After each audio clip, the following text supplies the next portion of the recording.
Mga politiko, mga sanggay dito sa ating bansa, nagkakagulo ngayon. Subalit, mayroon pong good news sa kabila po ng magulong politika sa ating bansa.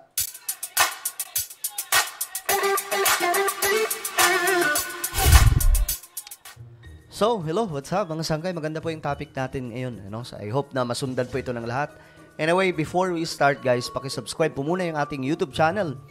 Yung mga nandito na hindi pa rin po nakakapag-subscribe, ayan po, sa baba ng video na to, makikita nyo po yung subscribe button. Pindutin nyo lamang po yan, tapos i-click nyo yung bell at i-click nyo po yung all. At kung kayo ay nanonood sa Facebook, huwag nyo pong kalilimutan din na i-follow ang ating Facebook page. Okay? At ito mga sanggay, may papagawa ko sa inyo. Kung kayo ay nanonood sa Facebook, ito, gawin nyo to ha. May makikita po kayo dyang tatlong tuldok. Ito mismo pinapanood nyo. Okay? Tingnan nyo mabuti. Kung sa Facebook yan, makikita nyo po yung tatlong tuldok. Pindutin nyo po yung tatlong tuldok. Tapos may lalabas po na show more. So, ang gawin nyo, pindutin nyo po yung show more. Ngayon din, yan po may plus. Then, after nyan, pindutin nyo rin po yung bell. Ayan po yung bell. Makikita sa taas. Katabi po ng subscribe. Pindutin nyo po yung bell at i-click nyo rin po yung all. Okay? Ganun lamang po kadali, mga sanggay. So, eto guys, meron po tayong good news ngayon na gusto ko rin ibalita sa inyo. Though, guys for your information, ang politika sa bansa ngayon, magulo. Kasi nagkakagulo po sila. Biruin mo, nagsisiraan, dati magkakakampi, nagwawasakan na po sila ngayon. Yung mga, alam niyo yun, talagang dito ko nakita na tama yung decision ko na umalis sa pagdating po sa political flagging. Kasi, hindi po healthy ang nangyayari sa ating bansa. Diyos mio, marimar, pagdating po sa politika, ang aga-aga pa, wala pa pong 2024, wala pang 2025, malayo pa ang 2028. Bakit ang gulo-gulo na ng mga politiko? Ngayon, nag-iipitan, mga sangkay, nagsisiraan, nagwawasakan na po sila. Ganyan po kagulo ang politika sa Pilipinas. That's why, please guys, huwag po kayong aasa sa kahit na kaninong politiko. Ito po yung nakita ko. You know how I dedicate, no? Gaano katindi yung dedication ko before when it comes to politics, because I want to change. Okay? I want a change. Kumbaga, gusto ko makita yung pagbabago talaga sa ating bansa, but nakaka-disappoint lang, no? Na parang, wala akong ginakampi ang mga politiko, actually, pro-government, for your information. Pro-government ako. Ayoko lang talaga mag-tackle ng politika na parang may kinakampihan na, parang dati. Kaya nga sabi ko, yung mga dilaw dyan, yung mga kung ano pang kulay yan, Iskuman, Makaleni, welcome na po sa ating channel yan. At hindi na po tayo magtatapik na kagaya po noon na may mga binabara tayong Makaleni, may binabara tayong Maka-Isko. Ganyan po ang nangyayari noon eh. Pero ngayon, wala na po yan. Magkaisa po tayo para sa bansa natin. Pro-government ako, pero parang ang hirap na po maniwala sa mga kaanuhan sa politika, no? Kasi alam nyo, pagdating sa prinsipyo, hindi po talaga tayo nagpabayad ng eleksyon eh. Wala po. Pambihira. God knows my heart. Never po tayo tumanggap, mga sangkay, ng anything na tapal laki. Milyones, halimbawa 2 million, 3 million, 500,000, etc. Kung magkano mang perang yan. Hindi po tayo tumanggap ng ganyan, guys. Kasi ako, prinsipyo talaga. Prinsipyong pinangahawakan po natin. Kaya nga sabi ko, kung alam ko lang na gano'n, kung alam ko lang na ganito kadumi ang politika, di sana ginulangan din po natin sila. Kaya nga lang, joke lang yan. No? Mananatili po tayo sa ating prinsipyo. Well, ito po yung good news, guys. Gusto ko pong malaman nyo itong lahat. Ayan po, pagpapadali ng pagpasok ng foreign investments sa Pilipinas, pangunahing layunin umano ng Chacha. So ito, para po sa inyong kaalaman, ang bakit malago po ang Singapore at Japan at iba pang mga bansa. Dahil sila po, halimbawa na lang natin po yung Singapore. Ang Singapore, talagang mahirap dati. Hindi po ganyan yan dati, mga sangkay, na first world country na sila.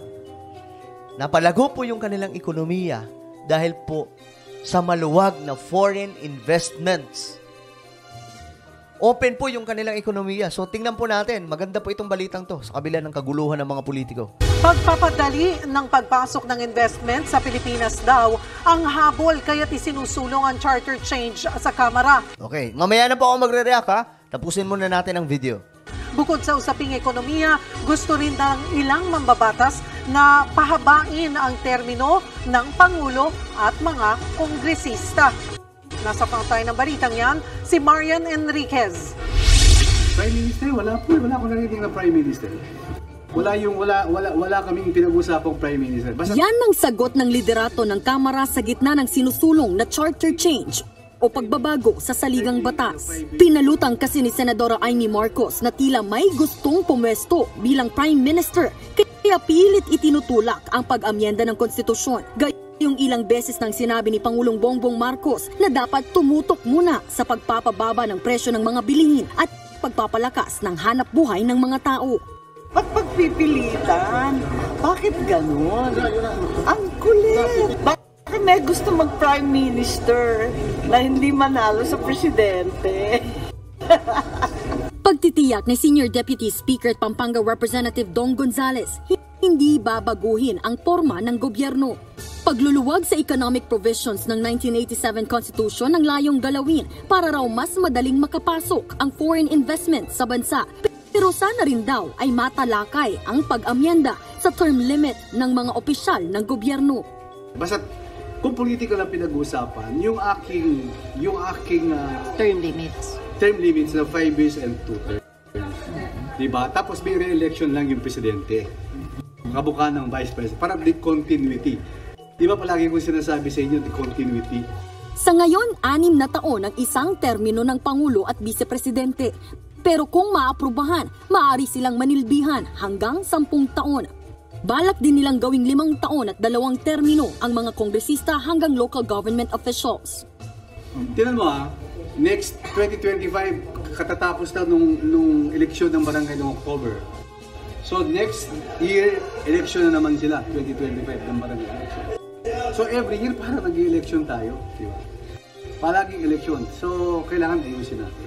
Marso pa na ipasa sa Kamara ang panukalang nagpapatupad ng pag-amyenda sa konstitusyon. Pero hanggang ngayon, nakabinbin ito sa Senado.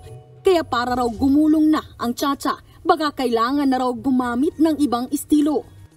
So, hanap tayo isang mode, baka itong People's Initiative, yung PI.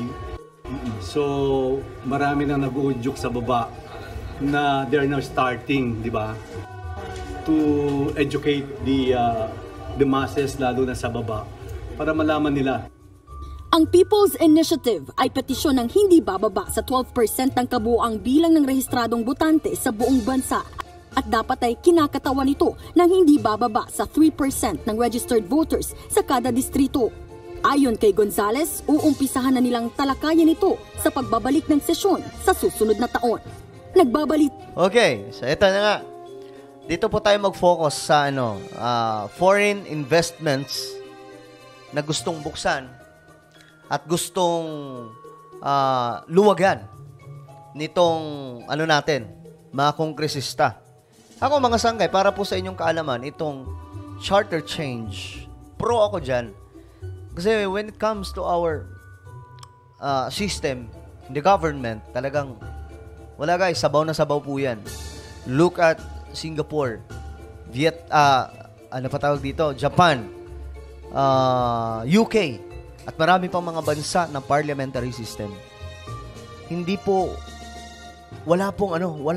Kumbaga kung mayroong mga weakness ang government nila, hindi po ganun katindi. While dito sa ating bansa, guys, aminin na po natin, itong sistema ng politika sa Pilipinas ay dahil po sa wala tayong inaayos sa ating political system at maliban dyan yung 1987 Constitution. Kailangan po talaga yan mabago. Kailangan po ayusin yan. Itong charter change, maganda po itong mangyari mga sangkay. Sana nga mapasok po yung yung parliamentary system. Federal and parliamentary system. Pero dito muna tayo sa economic provisions. Ang gusto mangyari mga sangkay, lumuwag ang ating ekonomiya, mabuksan po yung ating ekonomiya. Ito po yung isinusulong nila. Kasi, ang dahilan mga sangkay kung bakit nagdadalawang isip, hindi lang dalawang isip, nagtatatlong isip, 4 na isip pa, itong mga foreign investors na pumasok sa Pilipinas para magnegosyo, ay dahil po sa 60-40. Ibig sabihin, mahigpit po ang gobyerno natin pagdating po sa mga foreign investors na dapat mag-foot up ng business sa Pilipinas. Pambihira, ang laki ng singil sa kanila halos sila na po ang mawawalan. So ngayon, kung papansinin po natin ang Singapore, panoorin niyo po yung mga video ni Lee Kuan Yew. Si Lee Kuan Yew, alam niyo na yan, yung mahabang panahon naging Prime Minister ng Singapore. So kung papansinin po natin itong Singapore, okay? Ang Singapore po malago. Ayon po ay Lee Kuan Yew, ang dahilan ay dahil in-invite niya, binuksan niya po ang kanilang ekonomiya, lahat po ng mga negosyante nagsipasok. So, ang nangyari mga sangkay, hindi lamang po isa ang magaling. Marami na. So, ang nangyayari mga sangkay, pagandahan po ng serbisyo at dahil dyan mga sangkay, magiging mura po talaga yung mga bilihin, kung ano mga, halimbawa na lamang po pagdating po sa Wi-Fi, sa internet, 'di ba? Sa Pilipinas, ano lang may hawak?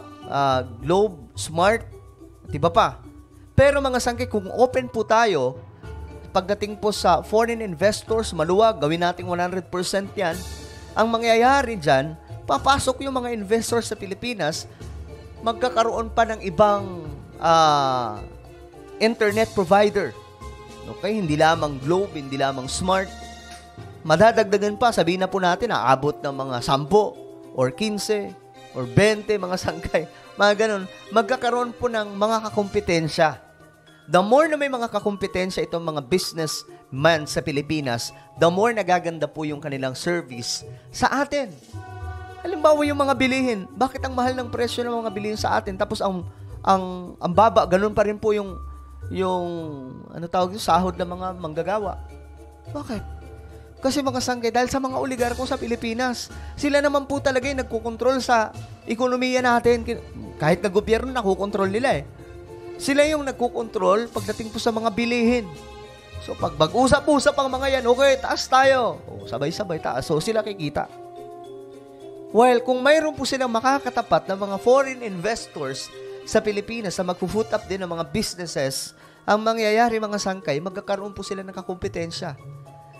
The more na may compete or may competition, may mga competitors, itong mga to, the more na magiging maganda ang serbisyo at hindi po nila inaanot nila tayo mga sangkay, ginugulangan po talaga tayo ng ginugulangan itong mga negosyante sa ating bansa. That's why, tama po ito. Mangyari po itong sinusulong nila mga sangkay pagdating po sa foreign investment. Ayan po, pagpapadali ng pasok ng mga foreign investment sa Pilipinas. Ito daw po yung pangunahing layunin ng charter change. Kaya wag po tayo mag-alala sa charter change. Ako na mismo magsasabi.